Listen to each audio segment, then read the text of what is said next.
Bismillahirrahmanirrahim. Assalamualaikum warahmatullahi wabarakatuh.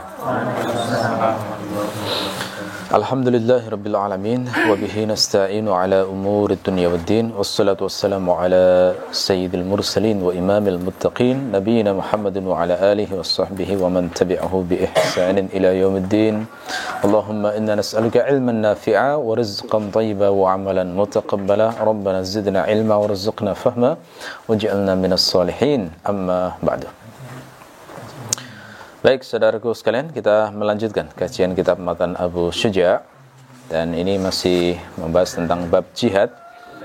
Kali ini topik yang kita bahas adalah membahas tentang agama anak kecil. Ya, pembahasan tentang agama anak kecil ini di sebagian kitab fikih dibahas pada bab laqit. Laqit itu maksudnya anak yang ditemukan.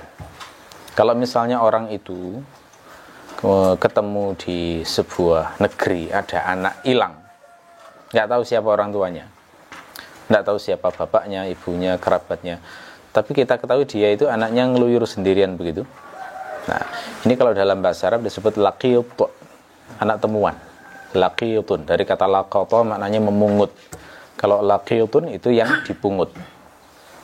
Nah, kalau nemu anak semacam itu, maka pembahasan terpentingnya adalah pembahasan terkait dengan agama anak ini. Ini sebenarnya dihukumi apa agamanya? Kan nggak mungkin nggak dihukumi beragama. Kenapa? Karena anak kecil itu nanti terkait sejumlah hukum. Contoh misalnya hukum waris. Nah, dalam hukum Islam itu yang dapat warisan itu bukan hanya orang dewasa, anak pun dapat warisan. Ya, kalau misalnya harta warisannya cuma 100.000, 1 juta, mungkin nggak terlalu masalah. Nah, gimana kalau misalnya yang ditinggalkan itu hartanya senilai 1.000 miliar? Nah, anak kecil kan itu akan jadi perselisihan besar itu akhirnya. Ini dapat jatah warisan apa tidak? Apalagi namanya anak, itu jatah warisannya terbesar. Ya, apalagi anak laki-laki, perempuan. Satu perempuan saja jatahnya separuh dari warisan. Sekarang kalau warisannya 1.000 miliar, berarti kan satu anak perempuan dapat 500 miliar. Kalau misalnya anaknya itu perempuan 2 atau lebih, maka dia dapat 2/3. Ya. Nah, kalau laki-laki, wah, dia bisa dapat seluruh harta itu. Kalau misalnya nggak ada warisan, nggak ada ahli waris selain dia. Nah, meskipun anaknya masih kecil. Tapi dalam Islam anak itu dapat warisan jika seagama dengan orang yang diwarisi.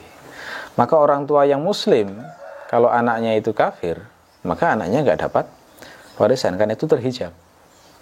Ya, makanya ini salah satu urgensi membahas agama anak itu, salah satunya adalah untuk konteks waris.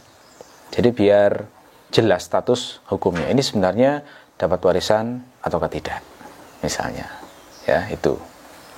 Kemudian kepentingan yang kedua diantaranya terkait dengan hukum jihad kemarin.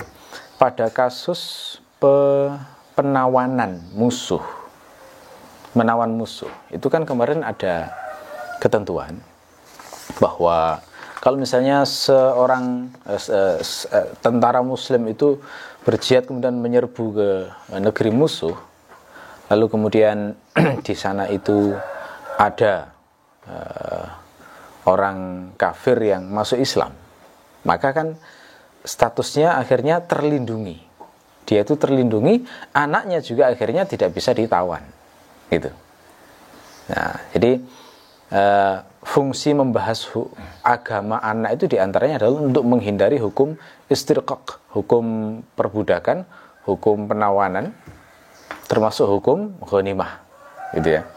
Karena kan kemarin sudah kita bahas di lafaz sebelumnya itu kan ada kata-kata waman aslama qabla al-asri ahraza malahu wa damahu wa sighara auladihi. Barang siapa yang masuk Islam sebelum ditawan, maka dia melindungi hartanya, darahnya, dan anak-anaknya yang masih kecil. Jadi maksudnya misalnya pasukannya Abu Bakar menyerbu ke Persia, ya, lalu kemudian kalah tentara Persia, tapi di antara mereka ada misalnya satu orang yang masuk Islam. Nah, seandainya yang nggak masuk Islam itu kan kalau kalah kan ditawan gitu ya. Ketika ditawan maka hartanya kemudian jadi rampasan. Termasuk anak-anaknya kan ditawan. Dan ketika anak-anak itu ditawan kan dia bisa langsung statusnya menjadi budak. Begitu. Nah, akan tetapi kalau misalnya dia masuk Islam sebelum ditawan, jadi masih proses perang misalnya, kemudian masuk Islam, maka dia akhirnya tidak boleh ditawan. Dia tidak boleh dirampas hartanya, dan anak-anaknya juga tidak boleh diperbudak. Nah itu ya. Kenapa? Karena anak kecil mengikuti agama orang tuanya. Nah, itu salah satu penting pembahasan hukum tentang agama anak itu di situ. Gitu ya. Oke. Abu Suja mengatakan, kita mulai, wa yuhkamu lis-sabiyyi bil Islam 'inda wujudi thalathati asbab. Seorang anak dihukumi Islam jika terwujud 3 sebab. Maksudnya apa? Kalau terrealisasi salah satu dari 3 sebab ini, maka seorang anak kecil itu dihukumi Islam. Apa saja itu? Pertama, an yuslima ahadu abawaihi. Salah seorang dari orang tuanya masuk Islam. Kenapa? Karena memang anak kecil mengikuti agama orang tuanya. Jadi seperti saya bahas secara ringkas tadi demikian. Dari sini kata-katanya adalah ahadu abawaihi, salah satu. Artinya nggak harus dua-duanya. Misalnya ayahnya masuk Islam atau ibunya masuk Islam, maka anaknya sudah dihukumi Islam itu. Sehingga dia tidak boleh ditawan. Dia berhak untuk mendapatkan hukum-hukum waris misalnya. Dan semisal dengan itu ya. Jadi masuk Islam salah satu dari kedua orang tuanya. Kalau misalnya anaknya itu bukan anaknya itu sudah balik misalnya, ya, orang tuanya itu masuk Islam tapi anaknya sudah balik, kemudian pada saat balik itu langsung gila misalnya, balik tapi gila, gitu ya, atau balik masih waras beberapa saat kemudian jadi gila. Nah itu bagaimana statusnya? Ya, statusnya dia dihukumi seperti anak kecil.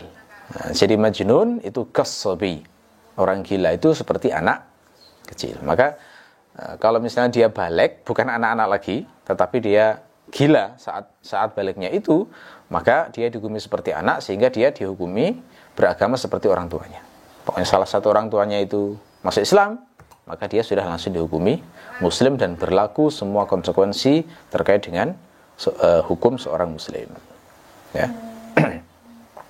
Itu sebab yang pertama. Yang kedua adalah au yasbiyahu muslimun munfaridan an abawaihi. Atau ada seorang muslim yang menawannya secara terpisah dari kedua orang tuanya. Jadi maksudnya gini, di negeri musuh itu ditemukan anak kecil tapi nggak diketahui orang tuanya, sementara itu negeri perang. Ya, misalnya kan gini ya, di zaman dulu itu kan kebiasaan perang itu orang-orang jahiliyah itu selalu membawa perempuan dan anak-anak. Apa motivasinya? Bukan untuk menemani perang, bukan. Itu digunakan untuk memberi semangat. Karena anak-anak dan perempuan itu bagi orang jahiliyah sangat berharga. Mereka kan nggak seperti orang beriman ya. Orang beriman itu kan motivasinya ketika melakukan sesuatu kan ingin memperoleh ridho Allah. Jadi perang itu gimana memperoleh ridho Allah kan begitu yang jadi pikiran. Nah orang-orang yang tidak beriman kan nggak mungkin punya motivasi kayak begini. Terus apa motivasi yang kira-kira bisa membuat mereka terdorong serius perang itu? Nah ternyata di zaman jahiliyah itu caranya adalah bawa anak-anak dan istri. Kenapa? Karena hukum perang waktu itu sudah diketahui. Kalau misalnya kalah perang, maka anak dan istri ditawan musuh, dijadikan budak. Nah, dia nggak mau. Saya tidak ingin anak dan istri saya itu ditawan dan dijadikan budak. Maka saya harus berperang mati-matian untuk menjaga supaya anak saya dan istri saya tetap bersama saya. Gitu ya. Itu motivasi kenapa dibawa anak-anak dan istri di zaman jahiliyah ketika perang itu. Nah, misalnya terjadi kasus musuh kalah, kemudian ditemukan anak kecil dan tidak tahu siapa orang tuanya, gitu ya. Ya, maka status anak kecil semacam ini kan ketika ditawan oleh tentara Muslim, statusnya langsung dihukumi Muslim. Kenapa? Masuk golongan kedua ini. Ditawan seorang Muslim munfaridan an abawaihi, yang terpisah dari kedua orang tuanya. Kenapa kok dihukumi muslim? Ya, sebab orang yang menawan anak kecil itu statusnya adalah kal ab fil hadanah, seperti ayah dalam hal pengasuhan. Nah, kita tahu dalam hukum umumnya itu kan namanya anak kecil mengikuti agama ayah. Nah, ketika yang menawan adalah seorang muslim, maka dia mengikuti agama Islam. Ketika yang menawannya adalah seorang muslim itu, ya. Kata Abu Hamid, salah seorang ulama Syafi'iyah mutaqaddimin, hukum semacam ini sudah menjadi ijma'. Ya. Tapi kalau misalnya anak kecil itu ditawan tidak munfaridan, misalnya ditawan bersama kedua orang tuanya, ya tidak, berarti dia tidak dihukumi muslim, mengikuti agama orang tuanya. Gitu ya, sehingga diperbudak juga sama seperti dua orang tuanya jika kasusnya diperbudak, atau ditawan bersama salah seorang tuanya, maka demikian pula itu tidak dihukumi sebagai muslim, ya. Kalau yang menawan seorang zimmi misalnya, itu bagaimana hukumnya? Ya, kalau yang menawan adalah seorang zimmi, maka dia tidak dihukumi muslim, karena tadi di sini kan disyaratkan an yasbiyahu muslim, yang menawan haruslah seorang muslim. Itu yang kedua. Yang ketiga adalah an yujadul laqitan fi daril Islam, atau ditemukan laqit sebagai anak pungut fi daril Islam, di darul Islam, di negeri muslim.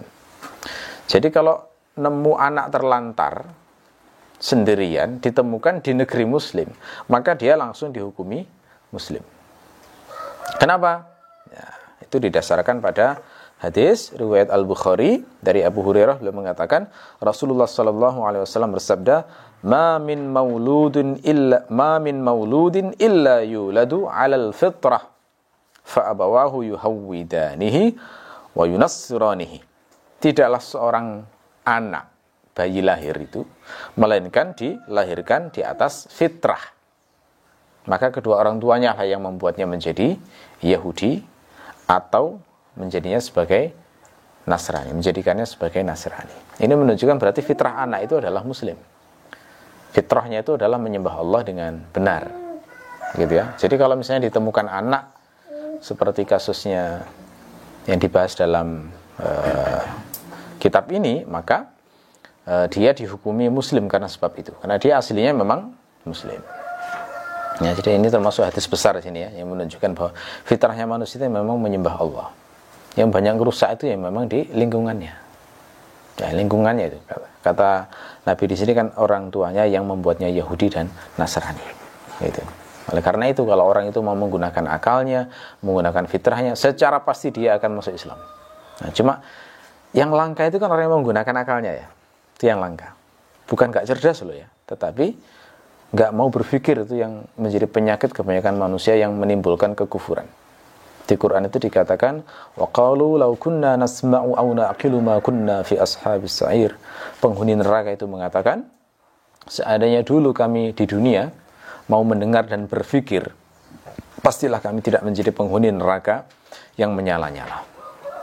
Nah, sekarang kan begitu. Orang enggak masuk Islam itu penyebabnya karena itu. Karena enggak banyak yang mau serius berpikir, bener enggak ya nabinya orang Islam ini, misalnya. Sosok yang disebut dengan Nabi Muhammad ini benar nggak utusan Allah? Kalau dia sudah berpikir itu nggak bisa membantah. Bukti-bukti yang menunjukkan bahwa beliau utusan Allah itu memang pasti sifatnya, nggak mungkin dibantah. Ya, cuma kan dengan berbagai pemikiran, gagasan hidup yang dikembangkan di dunia hari ini tuh banyak orang akhirnya lupa untuk memikirkan hakikat hidupnya seperti apa, lalu mencari sang Nabi. Itu jarang terjadi. Itulah yang menyebabkan akhirnya banyak orang yang menutupi fitrahnya sendiri sehingga tidak masuk Islam, ya. Oke. Lagi pula alasan berikutnya selain hadis ini adalah dia itu ada di Darul Islam, sementara Darul Islam itu adalah taghlibnya umumnya adalah orang beragama Islam, maka harus dihukumi berdasarkan taghlib ini, hukum ghalabah ini umumnya. Selain itu, menghukumi anak dengan hukum Islam itu adalah bentuk kemaslahatan anak juga dan lebih bermanfaat untuk anak. Urusan dunia maupun akhirat itu kalau dihukumi muslim akan lebih menguntungkan anak daripada yang lain. Nah, Cuma di sini perlu ditegaskan bahwa kata-kata Darul Islam ini tidak difahami secara mutlak ya. Maksudnya begini, keterangan dari Ibnu Qasim Al-Ghazi, seandainya ada anak ditemukan di negerinya orang kafir, tetapi di sana ada orang muslimnya, cukup ada saja ya, ada orang muslimnya, maka anak tetap dihukumi muslim juga.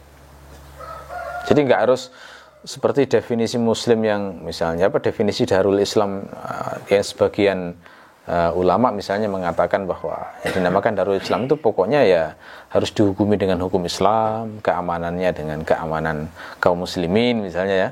Nah, itu baru dikatakan Darul Islam. Sehingga kalau pakai definisi ini, maka anak yang ditemukan di Darul Kufur itu secara mutlak semuanya dihukumi sesuai dengan agama di negeri tersebut. Tapi di sini tidak.